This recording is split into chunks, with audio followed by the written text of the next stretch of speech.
All right, shalom, shalom. First and foremost, we like to give all the honor, praise, and glory unto Yahweh, Ba'Shem, Yahushai, Ba'Shem HaKadosh. Double honors to the elders and apostles of Great Millstone who rule well. Peace and salutations to the elect scattered abroad. All right, this is the GMS Plaintables camp located in Delaware. Here again to prophesy the downfall of this kingdom. All right, so today I want to start off with, we'll do Isaiah, the 34th chapter. We'll start at the first verse. All right.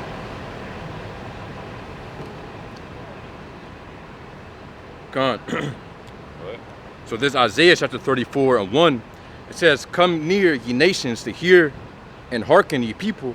It says, "Let the earth hear, and all that is therein, the world and all things that come forth of it." Yeah, and hear what? All right, you know, the words of this book. All right, the truth. All right, the wisdom, knowledge, and understanding of the scriptures. All right, and how is the whole world going to hear it? All right, well, the main way, of course, is going to be by the internet. All right, and by us going out to the highways and hedges, you know, pushing forward videos. All right, so it's gone to the point that, you know, this word has reached the four corners of the earth. Okay, you know, we have brothers, you know, in many different countries. Okay, many brothers who woke up to the fact that they're Israelites, all right, and is doing you know, the will of the Lord. Let's get Matthew 24 and 14. God, this Matthew chapter 24 and 14, it says, "And the gospel of the kingdom shall be preached in all the world for a witness unto all nations, and then shall the end come." For a witness unto all nations. All right, so every nation, all right, starting with the Israelites, because that's who this word is primarily for. All right, but the heathen nations is going to have to hear it as well. All right, you know, the heathens is going to come out and see us. All right, you know, coming away from that falling away, you know, remembering ourselves. All right, in our captivity, you know, as the scriptures go into. All right, and you know, we're going to go out here and preach the truth. You know, whether they hear or forbear, right? So this truth has to go out. And then what did it say? And then the end will come. Read that again. Yep. It says, Matthew chapter 24 and 14, "And this gospel of the kingdom shall be preached in all the world for a witness unto all nations, and then shall the end come." And then shall the end come. All right. Brothers have been putting up videos going into how the days have been shortened, right? For the elect's sake. And why has that been happening? All right, because, you know, the prophets are waking up and prophesying the downfall of this place. All right, you know, more and more brothers is waking up to the fact that, you know, we at the end, you know, that we're the Israelites. All right, that this kingdom has to go down, that the Lord is against this kingdom. Okay, you get Isaiah 58 and 1, and then we'll go back to Isaiah 34. All right. Oh yeah, also your colleague said he was extra on me. All right, Khan. Yep. God, so it says Isaiah chapter 58 and 1, it says, "Cry loud, spare not. Lift up thy voice like a trumpet, and show my people their transgression, and the house of Jacob their sins." So lift up thy voice like a trumpet and show that people thy transgressions and sins. All right, and that's currently what we're doing. You know, out on the highways and hedges, you know, making ourselves seen. All right, our people are walking past. All right, they're hearing the words. All right, they're looking at the sign. All right, you know, some people ask questions. All right, but ultimately we're coming out and telling you, all right, you know these different you know, religions, you know, false religions that you're following. All right, you're going off. All right, and we're breaking it down through the scriptures. All right, read that again. God, it says Isaiah chapter 58 and 1, "Cry loud, spare not. Lift up thy voice like a trumpet, and show my people their transgression, and the house of Jacob their sins." Yeah, cry loud and spare not. All right, so no matter who it is, all right, you know, they have to get the word. All right, we're not here to just you know, stand around and you know, hang out. All right, no, this is the Lord's work. All right, this is serious business. Okay. Yeah, So Khan. yeah. Khan. You know, and that's right. And also, what, you know, we're not supposed to be out here, you know, just trying to change the doctrine, you know, just to please more people. Ultimately, what, of course, as we know, that the truth is going to be offending onto many people. Right. That's why only a few will get it. So, you know, we're not here to pretty much, you know, lessen, again, you know, the doctrine just for the people. No, again, we're doing this, what, For ultimately, we're of course doing this to preach the word of Yahweh B'Shem Yahushai in 100% truth and sincerity, to please the Lord. And with that, the elect is going to be edified. So, we're not worried about the rest of the world, the whole world being, pretty much taking in this truth, and warping the doctrine to fit that. Yeah, that's right.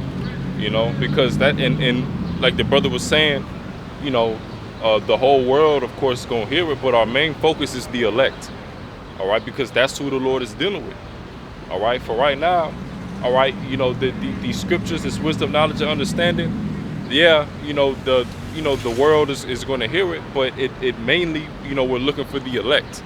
All right, that's why when we come out and we preach, all right, we don't try to sugarcoat anything. We don't try to put a worldly twist on it. We don't try to sugarcoat anything. Shalom. Shalom. Yeah, that's yeah. Oh,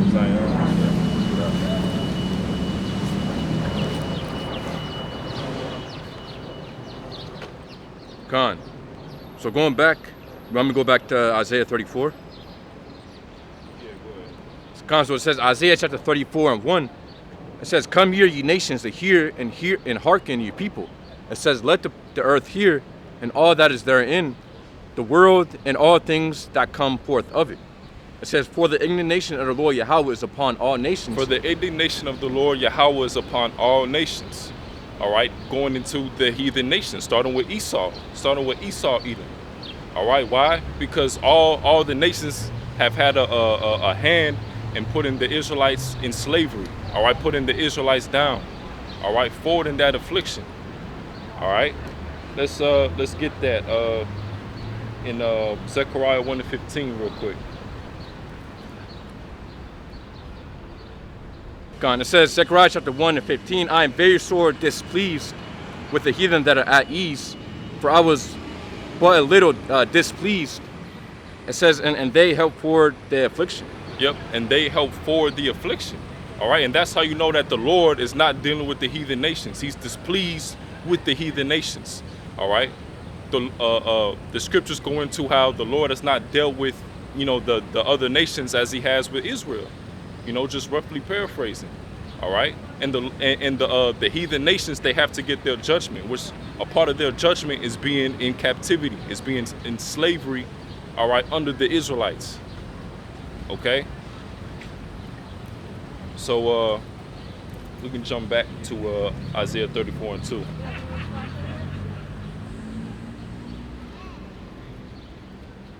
So it says Isaiah chapter 34 and 2. "For the indignation of the Lord Yahweh is upon all nations." It says, "In His fury upon all their armies. He hath utterly destroyed them. He hath delivered them to the slaughter." Yeah. So what's going to have to happen is, Yahweh Shai, and the angels is going to have to come back and have a war. All right, with the armies of this world. Starting with Esau and the heathen nations. All right, let's get real quick Revelation 12 and 7. And then we'll follow that up with I think it's well, just get that first, and I'll let you know. It says Revelation chapter 12 and 7, "And there was a war in heaven." It says Michael and his angels fought against the dragon, and the dragon fought and his angels. Yeah. So the war fought in heaven. All right, that's going into a war when Yahweh Shai and the angels come back upon Esau and the heathen, because they're going to try to eventually fight against Yahweh Shai upon his return. All right, but we know that Yahweh Shai and the angels is coming to straight destruction. All right, and there's nothing they can do. All right, that's the ultimate power. All right, the angels coming back in with the chariots. All right, the chariots going to shoot laser beams upon this place. All right, and they're going to be put straight into slavery. All right, starting off with them top banking families. All right, so we can go back to it. Isaiah 34. So it says Isaiah chapter 34 and 3.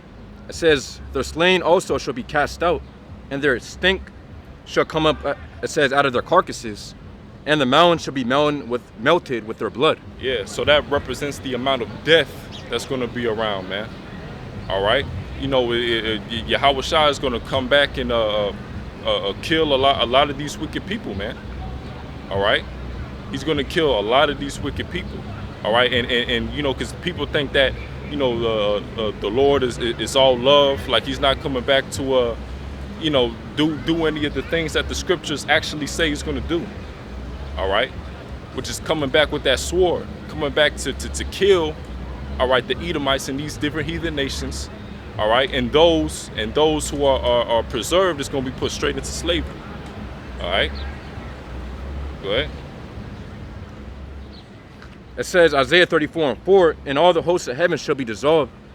It says, and the heavens shall be rolled together as a scroll, and all their hosts shall fall down, as a leaf falleth off from the vine, and as a falling fig from the fig tree. Yeah, so that's going into the missiles. That's going into the destruction, you know, that is going to happen, you know, because of the missiles, right? The radiation, right? The scroll, right? Going up like you know, the mushroom cloud, the radiation. All right, it's going to be a whole wave of radiation upon the whole Babylon the Great. All right, and that's going to be the main destruction that comes upon this place. All right, go ahead. It says, Isaiah 34:5, for my sword shall be bathed in heaven. Yep. Behold, it shall come down upon Idumea and upon the people of my curse, the judgment. Yeah, there you go. So, and who is Idumea that is speaking of? That's going into the Edomites. All right, let's get Job 9:24. All right, because the world is in the hand of the wicked. All right, going into the Edomites.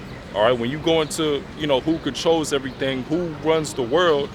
All right, you know, it's everybody knows, it's common knowledge at this point that it's the Edomites. Okay, starting off with the top banking families. All right, go ahead. So it says, Job chapter 9:24, the earth is given into the hand of the wicked. He covereth the faces of the judges thereof. If not, where and who is he? Yeah, so the world is given into the hand of the wicked. All right, that's how it's set up at this point in time. Why? All right, because, you know, we went off as a people. All right, we were cut off from the Lord for a certain period of time. All right, and the Lord, you know, put the wicked on top. All right, for us to serve our punishment. All right, but here we are now, as the days are being shortened, us remembering ourselves and preaching the downfall of this kingdom. All right, you know, we're seeing, you know, the prophecies of the Lord coming. Yeah, and of course, well, also it goes into Genesis chapter 27 of when Isaac pretty much gave the blessing onto Esau. So, what? Ultimately, Esau has been given the hand of the wicked. Ultimately, the earth has been given to the hand of the wicked. You know, and ultimately that's been the blessing of Esau. What he's going to have to do with heaven, the finance of the earth, and pretty much the blessing of the sword. Yep. So what? Right now Esau is in his blessing. Yeah. Matthew 4:8 also. God. Yeah, you can get that real quick. So it says in Matthew chapter 4:1, then was Yahushua led up. It says, of the spirit into the wilderness to be tempted of the devil. It says, and when he had fasted 40 days and 40 nights, it says, he was afterward hungry. And when the tempter came to him, he said, if thou be the Son of the Most High, command that these stones be made bread. But he answered and said, it is written, man shall not live by bread alone, but by every word that proceedeth out of the mouth of the Most High. Then the devil taketh him up into the holy city, and setteth him on a pinnacle of the temple, and saith unto him, if thou be the Son of the Most High, cast thyself down, for it is written, he shall give his angels charge concerning thee. It says, and the hands, it says, and in their hands they shall bear thee up, lest at any time thou dash thy foot against a stone. Yahushua said unto him, it is written again, thou shalt not tempt the Lord thy power. Again the devil taketh him up into an exceeding high mountain, and showeth him all the kingdoms of the world, and the glory of them, and saith unto him, all these things will I give thee, if thou fall down to worship me. Then saith Yahushua unto him, Get thee hence, saying, for it is written, Thou shalt worship the Lord thy power, and him, it says, and him only shalt thou serve. Yeah, that was the point. You break that down. Gone. Yeah, and that's the point. Ultimately, we're supposed to be serving Yahweh B'Shem Yahushua, so it doesn't matter, what's within this world, what Esau tries to, pretty much put against us to tempt us into serving him. Ultimately, we're supposed to put that aside and serve Yahweh B'Shem Yahushua, as we know that the greatest temptation is going to be the MOTB once Esau comes, to mandate it. The mark of the beast that's spoken about within Revelation chapter 13 and 16. Which is the implant, that's the C-hip. So ultimately, we won't be able to buy or sell unless you have that C-hip, and that right there is going to be the great temptation. You're not going to be able to do anything within the realms of this society unless you have that C-hip. So what? What's the link to Job 9:24 that you just read? That's my actual. Oh yeah, Khan. So, yeah, Khan. So ultimately, the earth has been given into the hands of the wicked, which of course is Esau. And ultimately, we understand how the physical counterpart of saying are the Edomites. Right.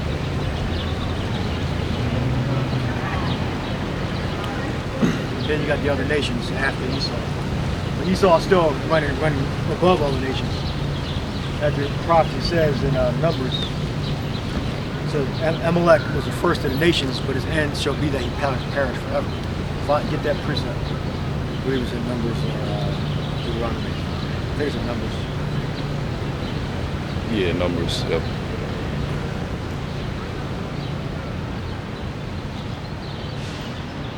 So it says, and that was a prophecy because Esau wasn't Esau wasn't the first nation back then. You had Babylon, really. Syria. Syria. And it goes into the different statues, the head of gold. Was the Assyrio-Babylonian Empire. But they were ruled by Babylonians. The Babylonian Empire absorbed the Assyrian Empire. All right. So it's talking about the superpowers. Esau, Edom. He created the first superpowers on Earth that had control over the whole globe, not just a certain region. Right? And it was through Amalek. He's just one of the tribes of Esau. You look in Genesis 35th chapter. Give me Genesis 35. You can just get a list of all the dukes. You just compile a list. Just get a list of the dukes. Dukes of Edom. Amalek is one of them, and T-Man is another one of their heads. All right. So they're still Edomites. All right. So you had certain of the the sons of Esau or grandsons of Esau that became more prominent than the other lineage of Esau. All right, and one particular lineage was Amalek, and he converted to like a witchcraft form of to be an Israelite, a bad facsimile to be an Israelite during the Khazarian Empire. And there was several other events, but even before Esau went into the Caucasus Mountains, and when Esau converted over to becoming a Israelite. All right, but you can't become an Israelite just because you believe different stuff. So you had John Hyrcanus. No, good. I appreciate it. Okay. Yep. You had during the time of John Hyrcanus. That was one conversion. You had during the time of was it Hosea? When they put different peoples in the land of Israel when Israel was getting deported. Yep. So you have multiple times where Esau converted over, and other nations, not just Esau, converted over to keeping certain laws. Then the big lie came when Esau, because there's no records, I believe, not that it have to be records, but in Germany from before like 900 AD of people that considered themselves to be Jews or Jewish. Because when we fled into during the original diaspora during 70 AD, we basically either became Christians or we just adopted heathenistic religion. Most of us, when we went to Europe, we weren't calling ourselves Jewish or not Israelites or Judah. Right? Esau, when he converted, he started taking on that name. Most of us either identified as Christians, or we just went into heathenistic religions when we fled into Europe. Can I say something? All right. But when you look up the records where Esau Edom tracks his Judaism from, he starts in Germany. He starts around 900. That's when you start seeing records like marriage contracts in Hebrew/Aramaic, and then the Yiddish developed from Hebrew and German. That's where Yiddish developed from Hebrew and German. So over time, the so-called Jays that converted from the Khazarian Empire and other, say incursions into Germany, from different places, maybe from Palestine, from the converts of Edomites that were in Palestine. Then you obviously going to have a mixture of the real Israelites within all the populations, or most of the populations of Esau. All right, so they over time started to use less Hebrew and more Yiddish, the Edomites. So in so much that the Yiddish became kind of sort of like Spanglish, where Yiddish is Hebrew and German mixed together. Like you have like certain Hebrew words, certain German words. All right, because the people in the land were mainly speaking different dialects of German. All right, so before 900 in Germany, there's really no records of like the Hebrew being used. All right, so that's so the point is to prove that there was the diaspora started before 900. The diaspora started in 70 AD, and Israel got scattered throughout the whole known world. So when we went into those lands, we didn't call ourselves Judah, tribe of Judah. We didn't call ourselves Judah. We were hiding from Roman persecution. Remember, the Roman Empire included Germania Major, Germania Minor. So when we fled into those lands, we didn't, we forgot who we were. That's the, give me that in the law. It says, we should cease to be a nation. So 30 somewhere to search for it. Okay, use the resources at your disposal to find what I'm talking about. All right. The scripture said that we were going to cease from being a nation. That was one of the curses. All right. And we were going to forget ourselves. It says it in different ways. All right. That in the law, I'm not referring to what Paul said, to discontinue from my heritage. You get that with the law, the prophecies before the New Testament. All right. So we're the real McCoy. Okay, we're the authentic Jews, Judah, tribe of Judah. All right, and there's 12 tribes in Israel. And you got these dumbasses that, and I heard this 12 tribes. I was doing a video on something different, and then the 12 tribes of Judah came out. I'm like, what the fuck are you talking about? What the hell does that even mean? That's not biblical. Why do you keep saying Judah and then putting 12 in front of it? Judah should be 1 or 3. I'm referring to the diaspora, which consists of 3 tribes. All right. So when we left in 70 AD, we fled to every nation under heaven, and not all of us, but many of us just stopped calling ourselves. We were hiding from Roman persecution. So if we fled into areas in which the diaspora, we would still be persecuted, in the bounds of the Roman Empire, it would make sense that we would not call ourselves Jews anymore. We would take the form of the people that were in the land. Remember, back then they didn't have no skin color discrimination. All right, so we had to hide amongst the nations. All right, glad you have something. Yeah, well, I'll get one in Jeremiah for ceasing to be a nation. Yeah. Jeremiah 31 and 36. It No, said, but that's not. That's 31:31. Read the 31st verse. Jeremiah 31 and 31. I It, knew it says, you were about to. Behold, the days come, saith the Lord, that I will make a new covenant with the house of Israel and with the house of Judah, not according to the covenant that I made with their fathers in the day that That's why you got to know what you're reading before you read it. All right? Or you're about to make the same mistake you about to make. Go ahead, read it. Yep. Verse 32. That's why you have to know all the scriptures. Go ahead. Verse 32, not according to the covenant that I made with their fathers in the day that I took them by the hand to bring them out of the land of Egypt, which my covenant they break, although I was an husband unto them, saith the Lord. Go ahead. But this shall be the covenant that I will make with the house of Israel. After those days, saith the Lord, I will put my law in their inward parts, I write it in their hearts, and will be their power, and they shall be my people. And they shall teach no more every man his neighbor, and every man his brother, saying, Know the Lord, for they shall all know me, from the least of them unto the greatest of them. Yeah, meaning we're going to be programmed. It's going to be innate within our spirit to know that what the law is. You know, it's going to be impossible for us to even make a mistake. Right? Yep.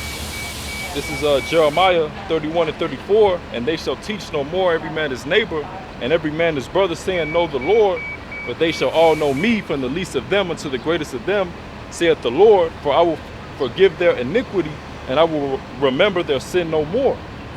Thus saith the Lord, which giveth the sun for a light by day, and the ordinances of the moon and of the stars for a light by night, which divideth the sea when the waves thereof roar. The Lord of hosts is his name. If those ordinances depart from before me, saith the Lord, then the seed of Israel shall also cease from being a nation before me forever. All right, that's it. That's the point. All right? That's a prophecy that will never come to pass. So I obviously wasn't talking about the precept. All right, what other precept we got? Numbers 24 and 20. It says, Numbers chapter 24 and 20, it says, And when he looked on Amalek, he took up his parable and said, Amalek was the first of the nations, but his latter end shall be that he perish forever.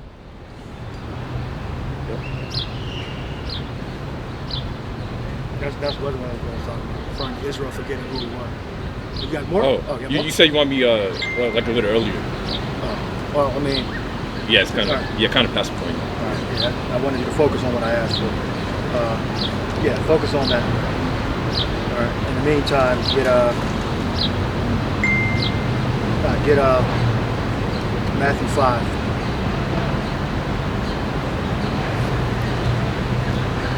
And 15. This is the book of Matthew 5 and 15. Now, you still search for more precepts. All right. When Zion, they get Matthew 5 and 15. The book of Matthew. Critical thinking is going to come in handy. All right? Use all the tools at your disposal to find what I'm asking for. It should not take this long to get what I'm asking for. Go ahead, read it. Matthew 5 and 15. It's Matthew 5 and 15. It says, Neither do men light a candle and put it under a bushel, but on a candlestick. Yeah, so the knowledge you got, you're supposed to preach the knowledge you have with wisdom. As it is written, cast not your pearls before swine, as they turn again and rent you. All right? That don't mean you just give give information out to anybody that asks. All right? You qualify them first, and then you distribute the information. And sometimes you might just say it. You could end up, well, depending on what you want to do at the time, because you could put a curse on them. All right? But now they're responsible for the information that they have, and they're going to do nothing with it. And most of our people, they're not serious people. All right? They're not really focused, like a laser. You got to kick them in the ass repeatedly to get them to do simple stuff, simple tasks. All right? And we don't got to deal with that shit. You can just go on the hell on about your business. All right, continue reading. It says, but on a candlestick, and it giveth light unto all that are in the house. Let your light so shine before men, that they may see your good works, and glorify your Father which is in heaven. Think not that I come to destroy the law or the prophets. I have not come to destroy, but to fulfill. For verily I say unto you, till heaven and earth pass, one jot or one tittle shall no wise pass from the law till all be fulfilled. Did he say you would have saw the earth in the same? In this one, no, not. Look it up. Read it. It's Read the a definition. couple verses, 5 and 13. Well, I mean, the same chapter. Yeah. Just right. I'll start at verse 13. It says 5 and 13. Oh, sorry, verse 12. It says, rejoice and be exceedingly glad, for great is the reward in heaven. For so persecuted they the prophets which were before you. Ye are the salt of the earth, but if the salt have lost its savor, wherewith shall it be salted? It is thenceforth good for nothing, but to be cast out and to be trodden under foot of men. Salt. You're looking at salt. Oh yeah. Salt. Yeah. Explain it. Break it down. The word for salt in the Matthew 5 and 13.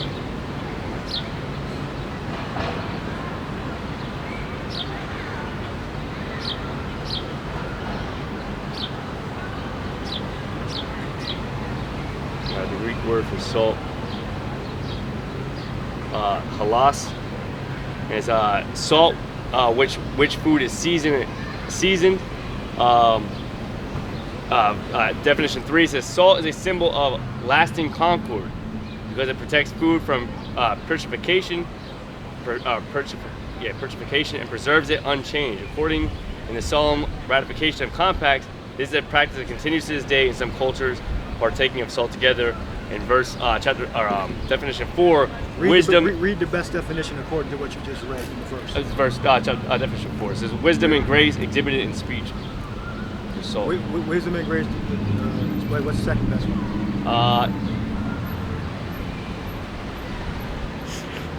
That can be around it or peripheral of it. I mean, the third one is good. It says salt is a symbol of a lasting concord. Lasting concord, which is connection. You are the salt of the earth. Read the precept again. Yep. This is Matthew And 5. the salt had lost its savor. All right. Wherewith it shall be salted. Lasting concord. And go ahead, read it. It says Matthew 5 and 13. It says, you are the salt of the earth, but if the salt has lost its savor, wherewith shall it be salted? It is thenceforth good for nothing but to be cast out and to be trodden under foot of men. Go back into the definitions and read them both again. Yep. Yeah, that's us. That's not the so-called Jays. All right. Even though he's talking directly to Judah, Ben, and Levi, he's talking. This scripture is for all the tribes of Israel. All right. The kingdom of Israel was taken away first, and then the kingdom of Judah was taken away. All right. Then the Lord came to Judah first. Then the Lord came to Israel. Either he came with Israel. Either he did it during the time before Columbus came, or he's doing it right now. Because there's stories about Yahweh Shai coming in a chariot of Israel, a spaceship, and teaching the northern kingdom. All right, as it is written, I have other sheep that are not of this fold. All right, and even if that didn't happen, which it did, we believe it did. They're sealed now because the Lord rose Judah up to teach the other tribes. All right, did you read those two definitions? No, not yet. Ready? Definition 3 says salt is a symbol of lasting concord. This is a whole bunch of stuff out there, but I'm just going to leave it at that. Salt is a symbol of lasting concord. And then definition 4 says wisdom and grace exhibited in speech. Wisdom and grace exhibited in speech. Right. Salt or wisdom and grace exhibited in anything, not just speech. Esau, he's a fucking idiot. Right? But Esau, he'll try to curb these definitions to fit a certain narrative. Sometimes he's right, sometimes he's wrong. That's why we got to expand it for you and give you clear answers without ambiguity. All right, to the best that I can do, I'll attempt to do that. All right.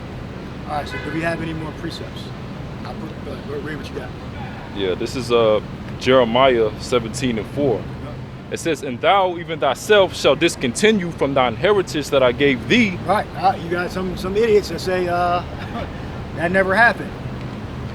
Yeah, it definitely did happen. When we left the land of Israel, we forgot who we were. We were running from the tribe of Judah. Ben Levi was running from persecution of the Romans, and when they left to different lands, they many of us stopped calling ourselves Israelites. All right, so not all of us, but we went into hiding. What? And our people are highly intelligent. Okay, highly intelligent. Our people can learn languages. Right, we're a lot when it comes to languages now. You know, our people are very good at learning multiple languages. All right. So I'm sure when our people got to Germany, they were speaking German. Got to Spain, they were speaking whatever form of Spanish they had back then. In different Slavic languages, they were speaking those languages. All right. And then we already had Israelites already over there anyway. So when they came, they was our brothers. So we helped them out. All right, go ahead. Jeremiah 17:4, and thou even thyself shalt discontinue from thine heritage that I gave thee, and I will cause thee to serve thine enemies in the land which thou knowest not, for ye have kindled a fire in mine anger which shall burn forever. So look, them so-called J's, they not it. We the real McCoy. We're authentico. Okay? I gotta add to your point too, like, you know, it's very easy to understand that Israel is just continuously wicked, right? It's just like when they were led out of Egypt, it didn't even take another nation for them to follow. They just immediately started erecting a whole other god to worship. So just like when Israel would escape into another land, and remind you, they, like the brother said, it wasn't like it was because they were, you know, a certain skin complexion or had a certain type of nose. It was because of beliefs in which they believed in. So to kind of hide that, it also talks about that Israel was going to go into a land that no man dwelt, to follow the customs that they didn't follow in their own land. But how quickly? It lasted probably exactly. 100 years. Because we understand that the law states of what would happen to Israel if they did not follow the laws. So obviously that didn't happen. They went to another land and they quickly started making up their own gods. We know what Gad did. We know what Reuben was doing, right? How they were worshiping all these different spirits and stuff like that. Oh, the tree spirit. Oh, the wolf spirit. You know, losing their customs of the way they dress. Obviously, the language started going away because there's certain artifacts, like the Lo Sluno stone and certain types of Hebrew that was shown out there. You know, even in that, I forget what movie it was. I think it was Columbus, 1492, Conquest of Paradise. It shows how they brought Hebrew interpreters over to the Americas and stuff like that, and things like that. So, like, you know, there was certain things that were being followed, but ultimately it was all broken. It was all broken parts of the truth. And the law and covenant that we made with the Most High, but we clearly didn't follow it the way we were supposed to. That's why Israel is all in the state it is. That's why we ultimately went completely, you know, lost our way. Like the brother always likes to go into La Ruhama and Lo Ami. We all at the end of the day we all fell away. We were supposed to go and continue our works, but Israel just is continually wicked. It even talks about that. And like the example I said, the moment we got out of Egypt, we could have easily just not erected a damn, you know, a false god. Yet here we are, you know, here Israel was, you know, asking who was it? Not Moses. Asking I can't think. No, he was asking. They were asking what's his name to make that golden calf for him. Aaron. Yeah, Aaron. Yeah. You can find it real quick. Yep. Just put play and it'll come right up. You said play? Play. Read it. Yeah, things are moving a lot faster now. It's not 20 years ago where you got to ask Google for something. And then you got to search, decipher through a whole bunch of information. You get answers in 15 seconds. Play only shows up one time. Play? P-L-A-Y? Yes. Shows up a few times. Well, in Deuteronomy or Numbers. Exodus says, and rose up. Exodus 32, I'll start at verse 5. Rose up to play. Yeah. Exodus 32 and 5 says, and when Aaron saw it, he built an altar before it, and Aaron made proclamation and said, tomorrow is a feast day to Yahweh. And they rose up early in the morrow and offered burnt offerings and brought peace offerings, and the people sat down to eat and to drink and rose up to play. Yeah, Jake, just go off. Go the hell off. It's quick. Yep. Yeah, no, it just the next verse says, and Yahweh said unto Moses, go get thee down, for thy people, which thou brought just out of the land of Egypt, have corrupted themselves. So just like that, they fucking corrupted themselves.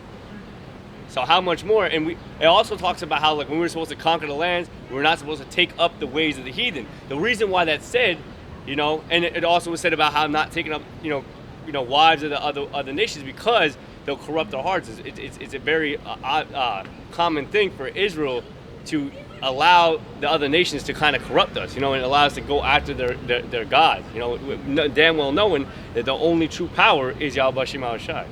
But now here we are living out our punishment, which was spoken about in the law, spoken about in the you know, the curses that were to befall us for, you know, going off, and then it made it a way to where the other nations were able to go up in there and insert themselves as the supreme rulers, the supreme beings, or something that the Most High is dealing with. So now it's easy for us to be subjugated to a lower estate and put down a lower estate to where we can't think that we're anything other than just, you know, niggers and spicks, like the bywords, like also the curses say. So that's how we're living. We're living as a bunch of bywords and a bunch of bottom of the barrel. Yeah, like Taino, black, Hispanic. Got precept. I got 10 verses here. I got 10 verses in 5 seconds. So what precepts you got?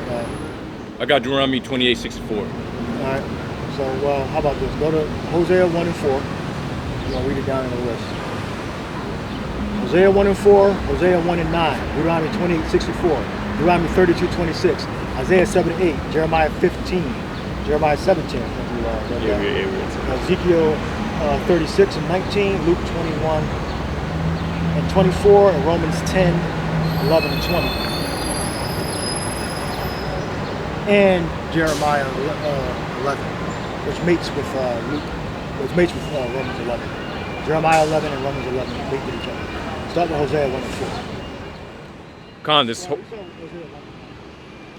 It says Hosea 1 and 1. It says the word of the Lord Yahweh came unto Hosea, the son of Beri. And it says, in the days of Uzziah, it said Jotham, Ahaz, and Hezekiah, kings of Judah, and the kings of Jeroboam, the son of Joash, king of Israel. It says the beginning of the word of the Lord Yahweh by Hosea. It says, and the Lord Yahweh said unto Hosea, go take unto thee a wife of whoredoms and children of whoredoms, for the land hath committed great whoredom, departing from the Lord Yahweh. So he went and took Gomer, the daughter of Diblaim, which conceived and bare him a son. It says, and the word of the Lord, and the Lord Yahweh said unto him, call his name Jezreel, for yet a little while I will avenge the blood of Jezreel upon the house of Jehu, and cause to cease the kingdom of the house of Israel. And it shall come to pass at that day that I will break the bow of Israel in the valley of Jezreel. And she conceived again and bare a daughter. Yeah, I will cause the kingdom of the house of Israel to cease. All right, jump to number 9, verse 9. God says, verse 9, that said the Most High, call his name Lo-Ami, or Lo-Ami. For it says, for ye are not my people, and I would not be your God. Yeah, that's La'ah, I'm Yah. La'ah, I'm Yah, if I'm saying it correctly. Not my people. I'm Yah, my people. La'ah, not. La, not. La'ah, not my people. You got a guy in the camp that couldn't understand this. His name is, what was his name? Lancaster dude. Lamad. Lamad. The guy that you had to constantly, never confident in what he was saying. Always had to say, oh, you talking about this scripture? Are you talking about this scripture? And now he's not here anymore because he couldn't get his shit together. They had no confidence.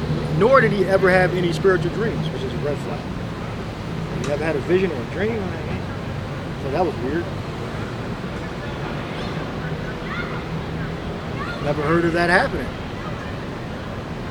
Normally, if you are the elect or you are the hopeful elect, you have a connection beyond the words you're reading in the book with the Holy Spirit. And you would get that through dreams and visions and understanding of the precepts.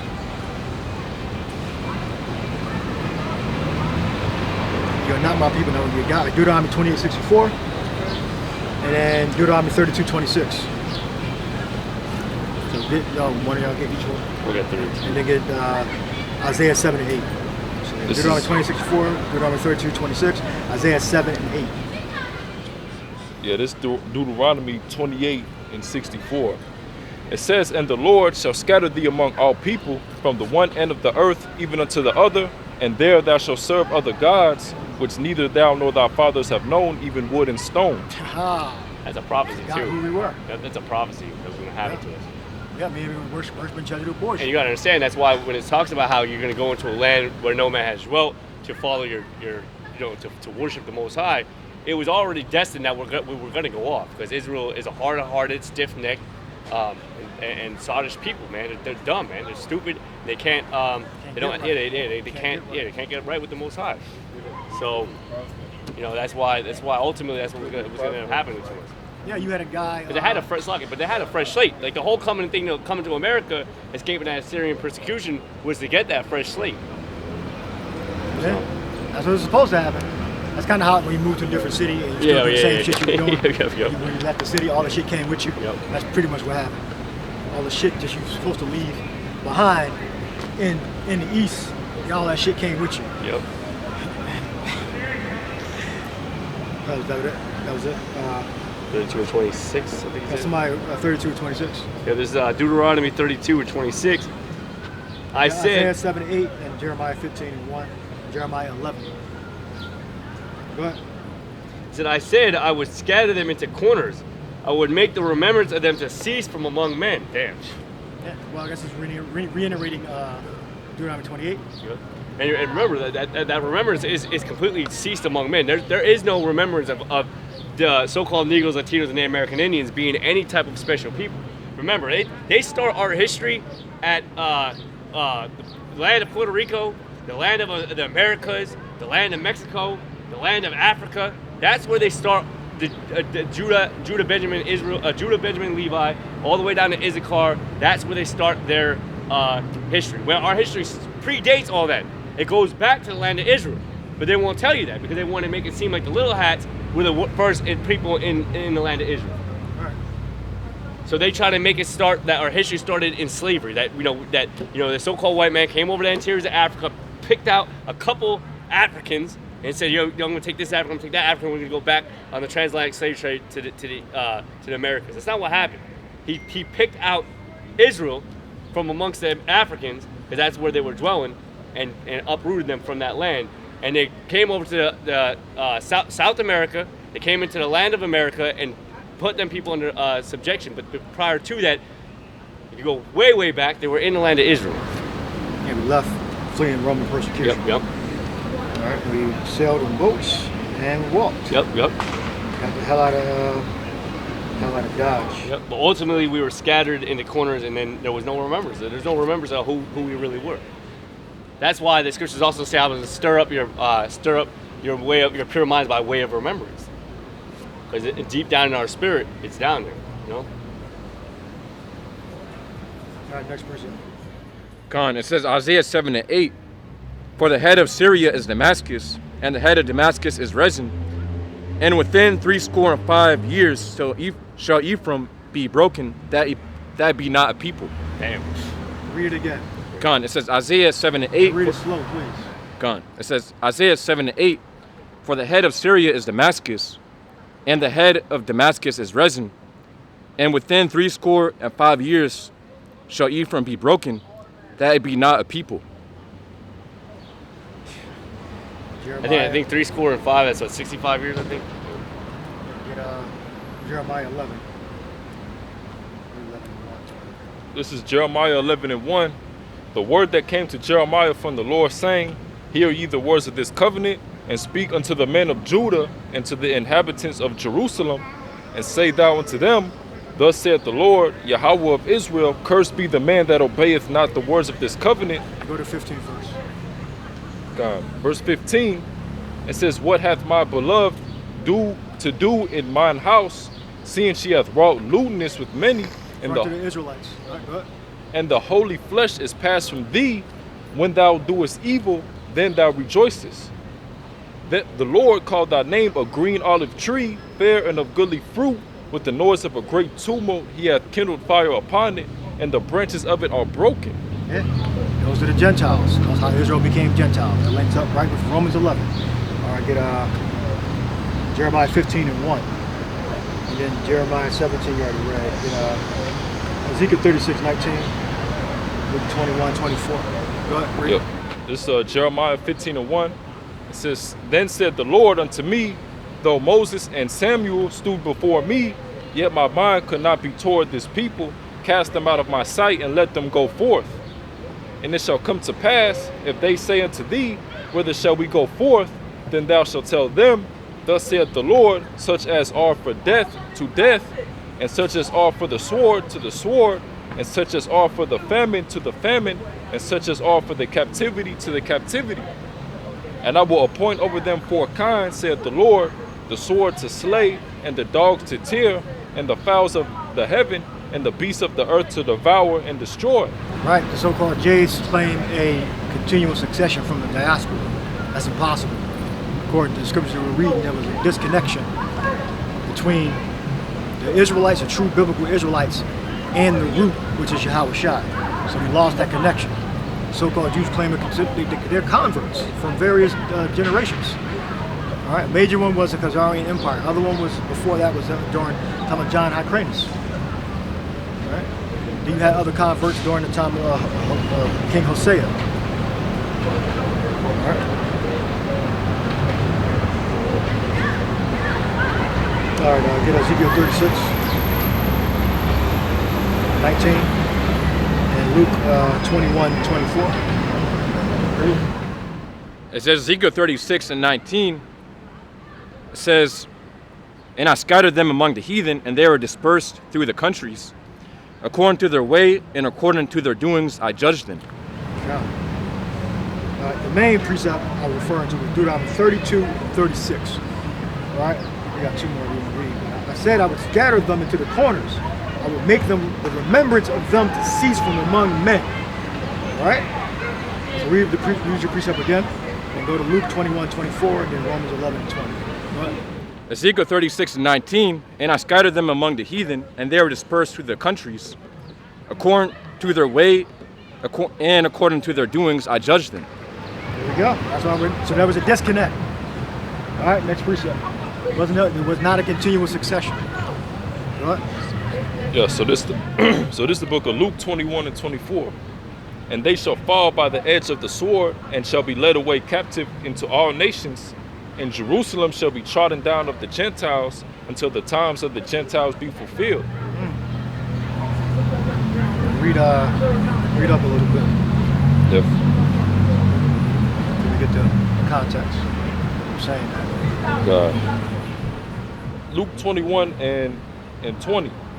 It says, And when ye shall see Jerusalem compassed with armies, then know that the desolation thereof is nigh. So this is the diaspora. Get out Peter's 1 and 1. James 1 and 1.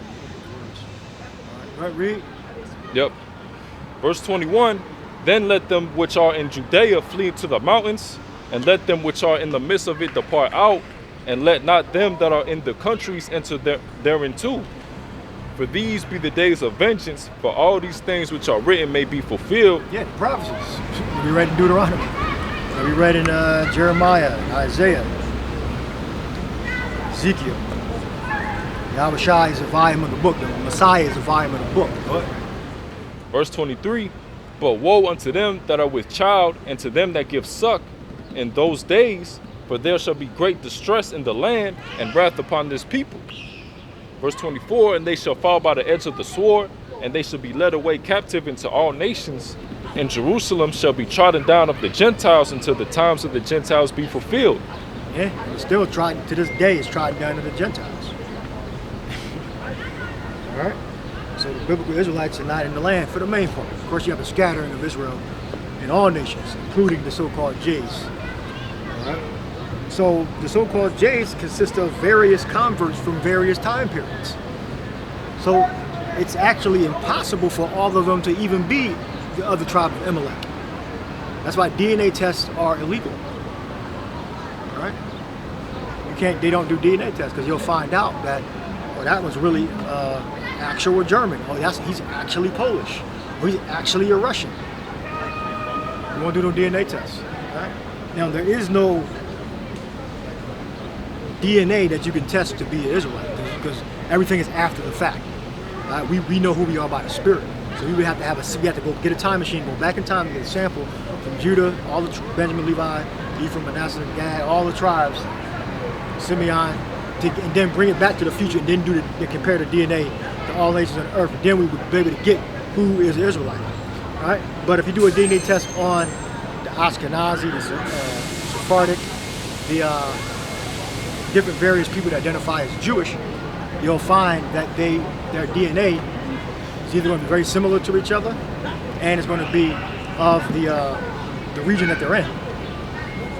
And you're going to have some surprises. Oh, he's 90% damn Frenchman. He's 85% German. So how the fuck is he Israelite? All right, how is he a real Jew? All right? And they don't want that to come out because they actually base a lot of their that'll be something that they won't be able to stand up against, the DNA. All right? Even though you can manipulate DNA and all that, but you know that would be you'll be called an anti-Sem if you start DNA testing. And they got DNA tests. The DNA has already been revealed. All right? It's called collective lying. How many people that identify as being Jewish ever got their blood drawn? A lot of them, most of them. They believe in the medical system. So the information is out there. All right? And you'll find out that their DNA matches everybody else's. So how the fuck how are they different? They'll match everybody the hell else. That's the so-called white person. The so-called white person. It's gonna match their shit. That's why they don't want it. DNA test is gonna match their shit. Yeah. All right, and you're gonna have some Arab DNA in there too. You're gonna have some real, West African, East African DNA in there. They don't want them DNA tests is gonna match their damn regions. It's gonna be exactly the same. It's gonna be like 5 parts or something. It's all gonna be in Europe. It's not gonna leave Europe. That's why they don't want no DNA test done. Or it's gonna go. You're gonna have some Arab DNA, some from Ishmael, Midian, all that, some mangled people over there in Asia, West Asia. All right. We don't need no DNA. All right. We got the Spirit. As it is written, the Spirit itself bears witness to our spirit that we are the sons of God. All right. We don't need no DNA. State the fact. They get Romans. This is the dagger. Romans 11:20 links up with Jeremiah 11 and 16 to 15. I had to ask her too. We'll read Romans first and then go down. What about Romans 11 and 20? Yeah, so Romans 11 and 20. Well, because of unbelief, they were broken off. And thou broken off doesn't mean in succession. Yep. All right? And they've been broken off many a times, and not just one time. Paul's directly referring to the Hellenistic period, but then it happened again. As he prophesied again, the end shall not come in Thessalonians, right? It shall come a falling away first. We get that also. Yeah, 2 Thessalonians 2 and 3. Yeah. So it just didn't happen one time. All right? It happened multiple times. Well, the branches broke off when the northern kingdom left. Yeah. When they went to Assyria, then they left Assyria. And the thing too is you gotta understand, if you have a tree that's destined to destruction, and you have a tree that's destined to salvation, or destined to something you don't want it to die off. If a tree branch falls off from the branch of the tree of destruction, you're not going to graft it into the tree of salvation. Right. That tree, that branch. Or a dissimilar tree. Yeah, I looked it up. Grafting techniques, when you graft a branch, you can do tree grafts. You have to Right, graft yep. similar or the same family of fruits and vegetables, Yep. or likeness into the graft. Yeah. But the graft won't take if it's dissimilar. Yeah. That's what it's actually from. Yep. Paul's iterating that because of the grafting techniques of trees. Yep. Tree grafting. Yep. All right. But the thing is, like, just like the Most High had set a nation to dishonor and a nation to honor. But the nation from dishonor can't just break itself off to then become the nation of honor. Right. That's a difference. That the Yeah, graphs won't that's fit. not the graph. Yeah. It won't fit. So just like you have a tree that's created destined for destruction, a tree that's created for keeping there for an eternity, you wouldn't graft that tree over there. Yeah, like If branches fell off that tree, you would want to graft it back in because remember that whole tree, you want to preserve that entire tree and everything around it that surrounds it. If you had the option to graft it back in, well, surely you would do that, right? But you, like the brother said, you're not going to graft something from a completely different tree, completely different species, Right. into the freaking tree. Got to be similar when you look at the grafting techniques. And when you compare, And all the stuff is free on YouTube yeah, to watch. and when you compare the other nations to Israel, it's not like you're not like Esau and these other nations. Even our people try to make it seem like we're all people, we're all one. It's like no, you don't understand. There's one blood. there's a very big difference, all right, from the nation of Israel to the other nations. Well, the law says so, and the prophet Yeah. says so. You might think we all have 10 toes, 10 fingers. We all, what they say? Well, if I cut you, we all bleed the same, right? That doesn't. That's That not has the nothing to do point. with That's not in the how argument. similar we really are. We're vastly different because of the customs, because of the covenant. We're Both greatly covenants. different Both because of the covenants. covenant. Yeah. Old and a new covenant. They want to try to keep it down to the minuscule of the blood that we bleed. No, it's way beyond that. Spiritually, it's way beyond that. We're completely different. That's fine. I mean, Yeah, I got- that. I that's mean, a- we're the scriptures, what the scriptures Yeah. say, not what the fuck they think. The scriptures don't say because we got red blood and 10 toes, Yeah, that exactly. mean we the same. Yep, So you're yep. going off what the fuck you want to Yep. believe in your culture, how you were raised. We're going off the scriptures.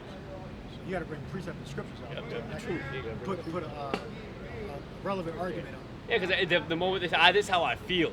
Then your feelings are coming based upon how you grew up. I mean, they can feel that way. This is what I feel. I want to hear what you got to feel. I don't care what you feel. That's not in the argument. How you feel, we're not concerned about how you feel. Yeah. That's not It really is. It's not even for debate. I'm not trying to debate how you feel. Like, you're trying to debate the law or morality. Right, exactly. Not people on the street. Like, are we debating the law here or are we debating morality? Okay, if you debate morality, I don't give a fuck about what you do with morality. Yeah, yep. And that's, morality is in the center. You gotta assign your own guideline and culture to your morality. So it's not morality, not good or evil. It's whatever you believe. That's your morality. Go ahead, read your precept. Yeah, so this is the book of Exodus 19:5. It says, "Now therefore, if ye will obey my voice indeed and keep my covenant, then ye shall be a peculiar treasure unto me above all people, for all the earth is mine." What do we read? Exodus 19:5. Yeah. Yep, Exodus 19:6. "And ye shall be unto me a kingdom of priests and an holy nation. These are the words which thou shalt speak unto the children of Israel." Right, totally different. It's not talking about the little hat people. It ain't, no, they're a terrible facsimile of the tribe of Judah. Benjamin Levi. Terrible facsimile. I mean, just bad. So you wouldn't be able to see it anyway. They're habitual liars. They had something called a unified Israel from the river to the sea. All right? Which will go Jordan River to the Mediterranean River. That's not even fucking accurate, you dumbasses. It's supposed to be from the Euphrates River to the Nile River. So they can't even get that right. How the hell are the unified? Put in the search engine, unified Israel, river from the sea. That proves that they're not the true Israelites. That's a Zionist river to the sea. Meaning, Zionist river to the sea. Meaning, they're not the real Israel. They're not the real Israelites.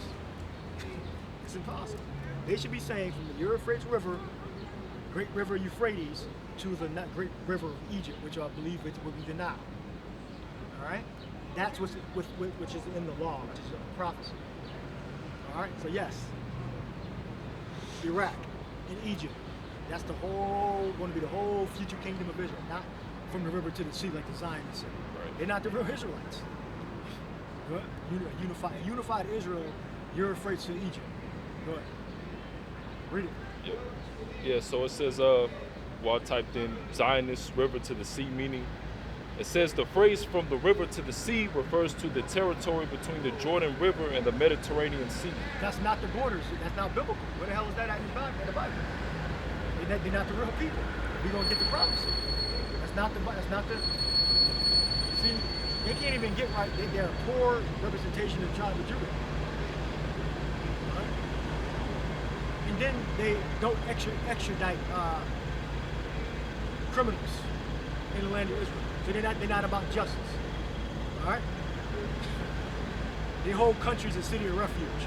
That's not even good. It's only supposed to be certain cities, not the whole damn country. Right? They don't extradite pedophiles, murderers. They don't extradite them. Right? What? Yep. That's all that? Well, just a little bit more. It says it includes the entirety of the territory of the state of Israel, in addition to the West Bank and Gaza, which are not a part of the state of Israel. So that's it. Yeah. So that phrase means a unified Israel. Well, that's not biblical. Unified Israel would be who had the law or the prophecy. Wake up. Deuteronomy. One of the books. Exodus. Numbers. Let's take 5 seconds to find that. Write them off for 3 minutes. Description upon description. I got something. Where are you reading from? Genesis. Go ahead. It says Genesis 15 and 18. In the day, it says, in the same day the Lord Yahweh made a covenant with Abram, saying, unto the seed I've given. It says, saying, unto thy seed I've given this land, from the river of Egypt unto the great river, the river Euphrates. Go. So if you are a true Jew, a true Israelite, Judah, Benjamin, Levi, Ephraim, Gad, Shemaiah, Reuben, you'll be saying about the promise. Right. All right? Not some damn river to the sea crap. All right?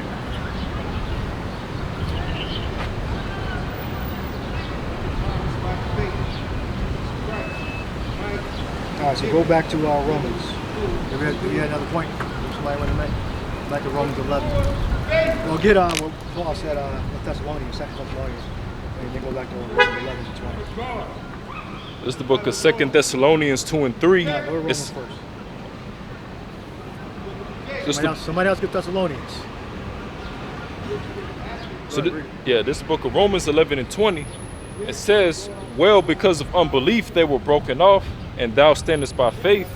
Be not high-minded, but fear. For if Yahweh spare not the natural branches, take heed lest he also spare not thee. Where'd you start from? 20. All right, start from 15. Romans 11 and 15. For if the casting away of them be the reconciling of the world, what shall the receiving of them be but life from the dead? Right.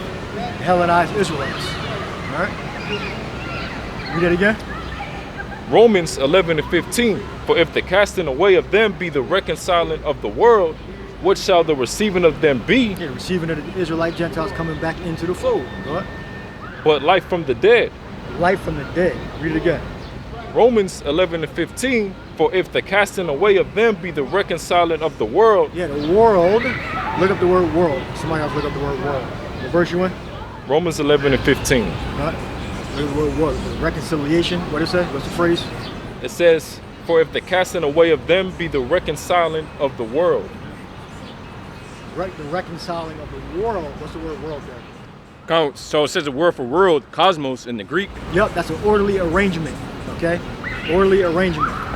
You can quote the Constitution. The Spartan. I used to bring this out years ago. When you look up cosmos and cosmos, it cited the Spartan Constitution, but the Spartans were Israelites. All right. When you dig deep, you'll actually find how the word in the Greek was used before the Lord's time, before Yahweh's time, and one of the words described the Spartan Constitution. Cosmos, orderly arrangement. All right, ornament. All right, that represents the Israelites. All right, the world. The Spartans, the Lacedaemonians, forget the pronunciation, but Lacedaemonians. That's another way of saying Sparta. Right? I believe it was named after a king or a region in Greece, in Sparta. Fact check that. Lacomodosis. It's another way of saying Spartan, or it describes the Spartans. Those were a Greek city-state, all right, that were considered Hellenes, but they were really of the seed of Abraham, Isaac, and Jacob. Yeah, so you can read her. Yeah, Khan, it says, the idea of a constitution as an ordering document reflects the legacy at Cosmos. It says it structures government, rights, and laws to prevent chaos. Just as Cosmos governs the universe, Constitution governs a nation. Or that's what it goes into. It's not referring to the universe. That should not be one of the definitions, especially outlinage of biblical usage. Okay? Biblical usage. All right? It's referring to a people. All right? Yeah, that's good. That's good. Good find there. All right. Continue. Let me, Yeah. 16. What? This is Romans 11:16. For if the first fruit be holy, the lump is also holy. And if Yep, the root be first fruits, all right, which is the best part, all right. The lump, which didn't get made up into the best part yet, all right, which are the rest of the Israelites. Go ahead, read it again. First fruits are the best parts of the Israelites. First fruits. Whenever you see first fruits, that's the best part of the Israelites. And that, what? Those are people that kept the commandments. When the Lord the Messiah was manifest, they believed on the Messiah when he came. All right, those are the first fruits, the best part. All right, you're not considered the best part if you didn't get it the first way around. All right, you got the second, third time around, but still not the best part. All right, but you can become once you convert. All right, go ahead. Romans 11 and But 6. you still have to be identified. All right, go ahead. Right. Romans 11:16. For if the first fruit be holy, the lump is also holy. Right, the rest of the Israelites. All right, it's the same material. All right, what the world teaches, everything is different. No, Paul's referring to the same material, just they have different designations. All right. Go ahead.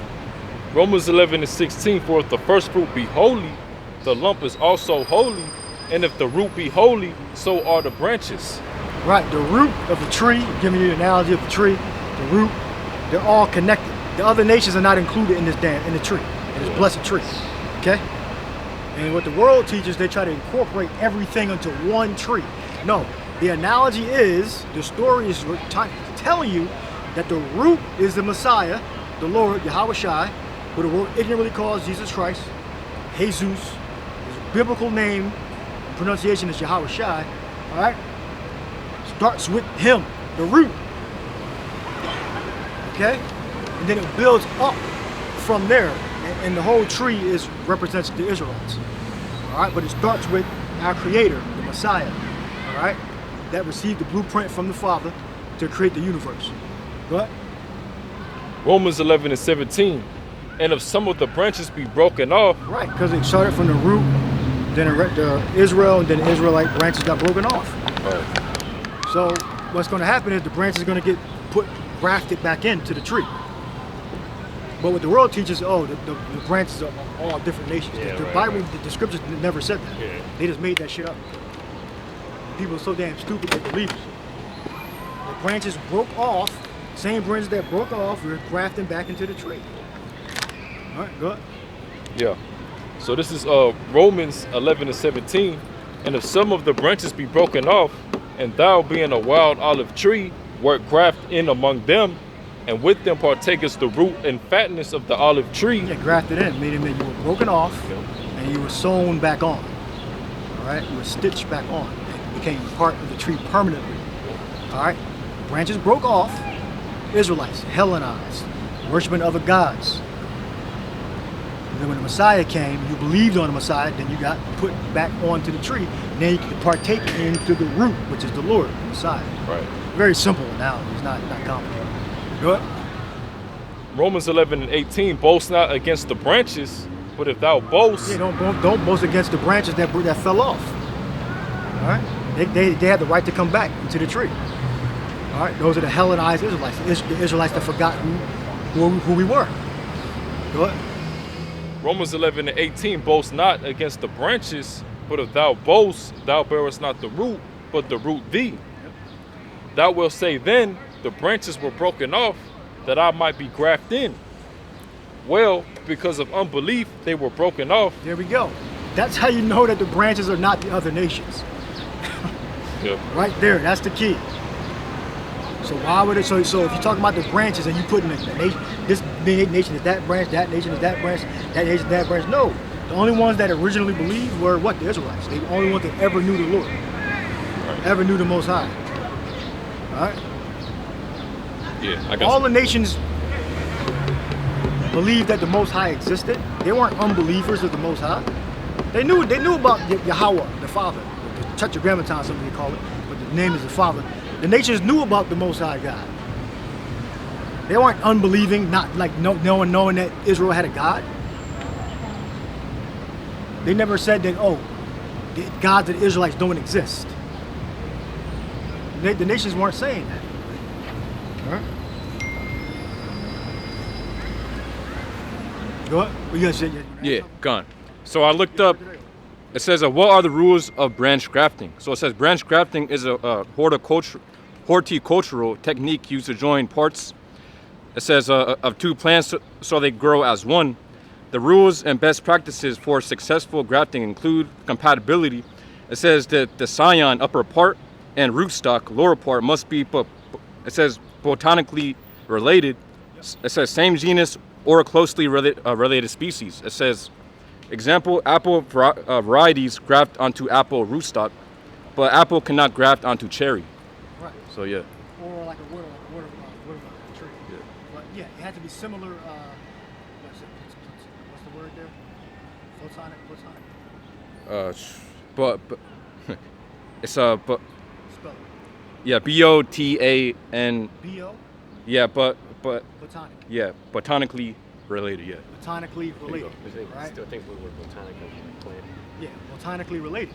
So the so-called white man, the Chinese, the Arabs, they're not botanically related. So to graft in, you have to be related, or the graft will not hold. Yeah, I got precept. It's simple. Paul gave this analogy, but then you people still get it wrong. You know? Go ahead. Yeah, it's like if you had like a jar, right, and you had a handle to it, and the handle broke off, Right. and you wanted to put the handle back on the jar, but it was a glass jar. You wouldn't put a fucking metal handle on a glass jar. It wouldn't work, you know. Right. You had a clay jar, right? You need a clay handle to put in the clay jar. Well, what they're doing, they're trying to use like synthetic materials and like drugs and like witchcraft to force yeah. the nations together to be one Yep, people yep. under who they call Jesus Christ. So we got Jesus Christ. Let me see Jesus Christ out of there. This is who they want them all on one tree, bonded together under a damn. This is what they're talking about. Here we go. So after all, so now we can be together, but if we get together, we got to be under this belt. Yep. This is the stipulations. Now we're all different, but we can come together under the Messiah. But we got to worship this belt.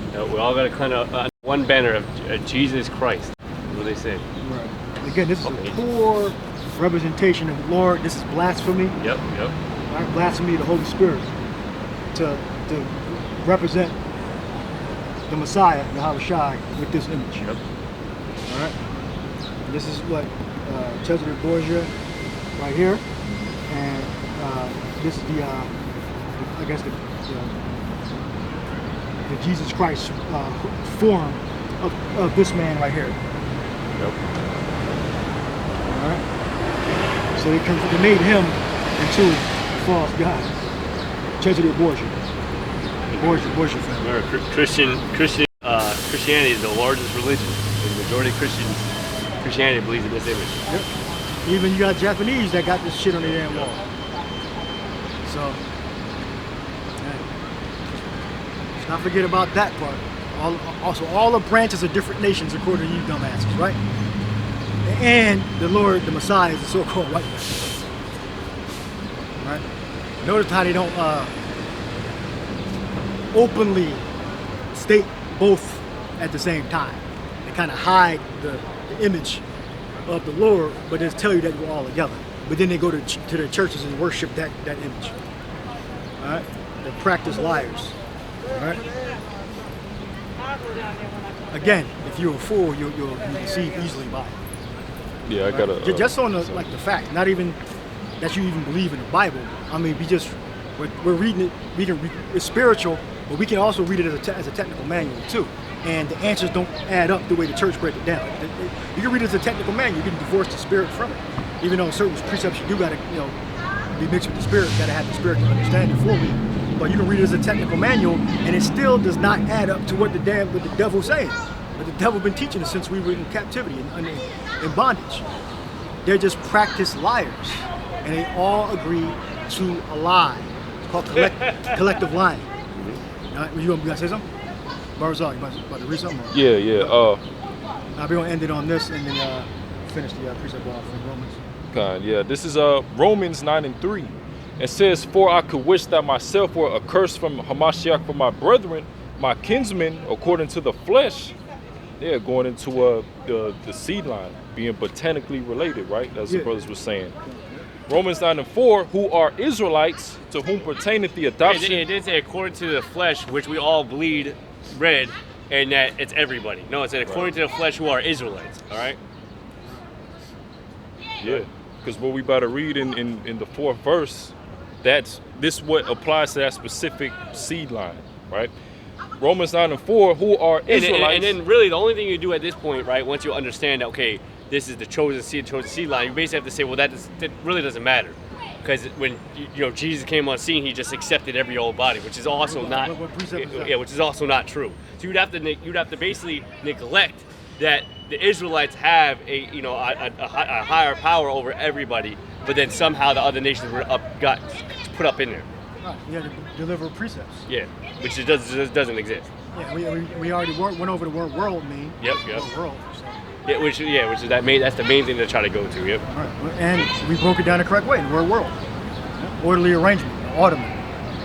All right. Yep. You would believe in homosexuality, and you were a Christian at the same time. That's not orderly. Yep. You haven't been set in order. You believe that the children of Israel are in the land of Israel right now, and they're unifying Israel, and they're getting help from the different heathens around them to even exist in the land of Israel.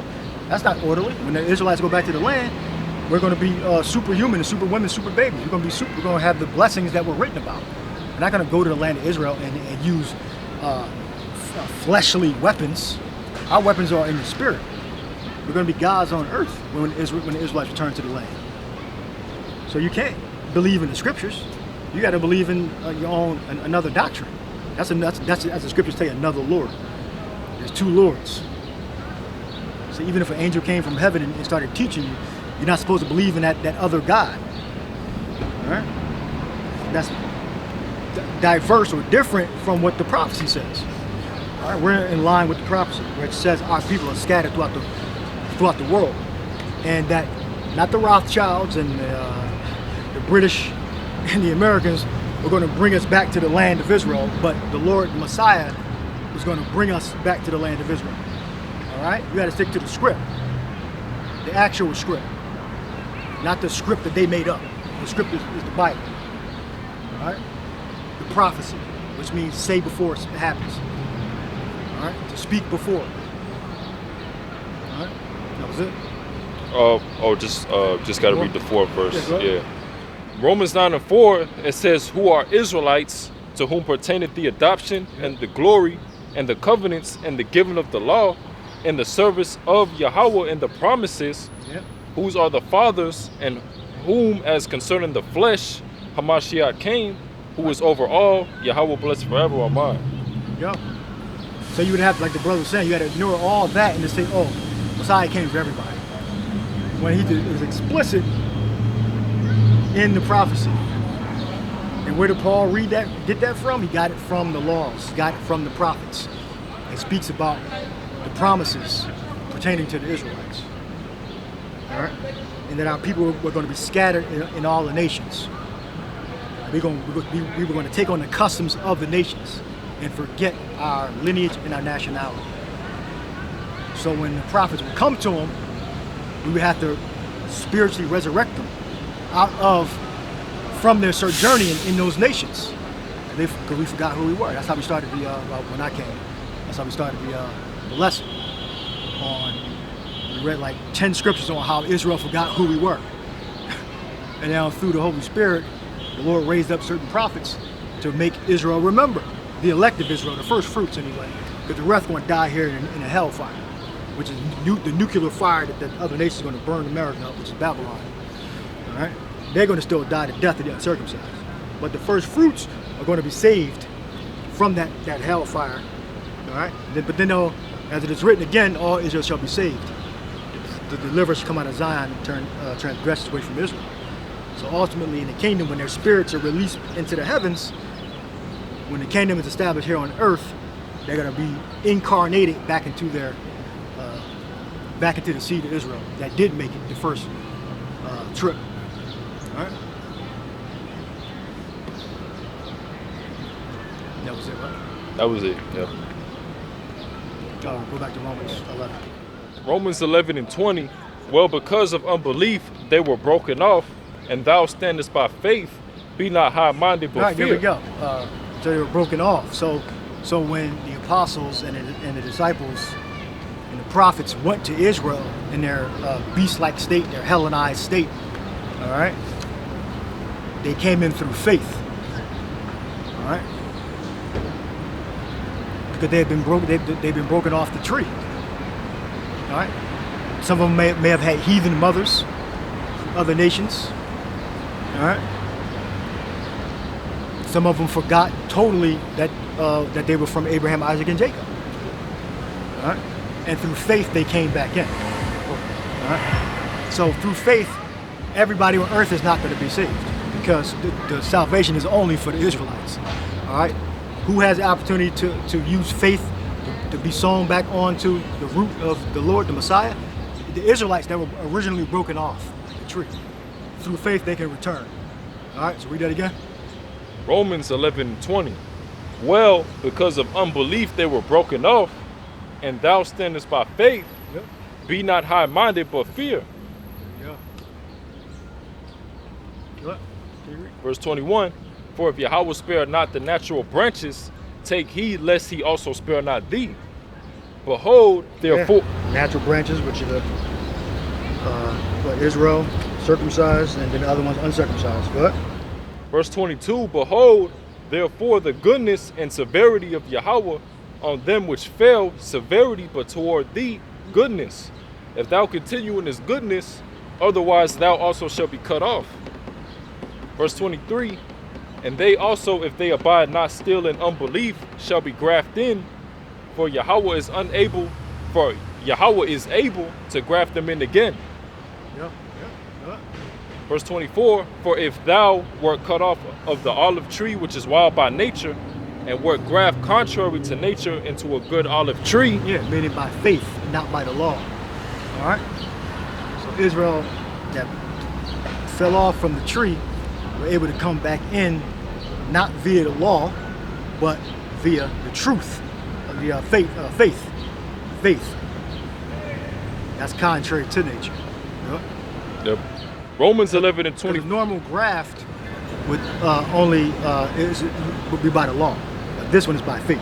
So Israel came back in by faith. Go ahead. Romans 11 and 24. For if thou wert cut out of the olive tree, which is wild by nature, and wert grafted contrary to the nature into a good olive tree, how much more shall these, which be the natural branches, be grafted into their own olive tree? Go ahead. For I would not, brethren, that ye should be ignorant of this mystery, lest ye should be wise in your own conceits, that blindness in part is happened to Israel, and until the fullness of the Gentiles be come in. All right. What? Verse 26. Gentiles, what? Branches that were broken off, sold back in. What? Verse 26. By faith. What? And so all Israel shall be saved, as it is written, there shall come out of Sion the deliverer, and shall turn away ungodliness from Jacob. There we go. And then right there. All right, do you have something you want to add? Oh, no. All right, so hope y'all edified. Shalom to the next week. Shalom.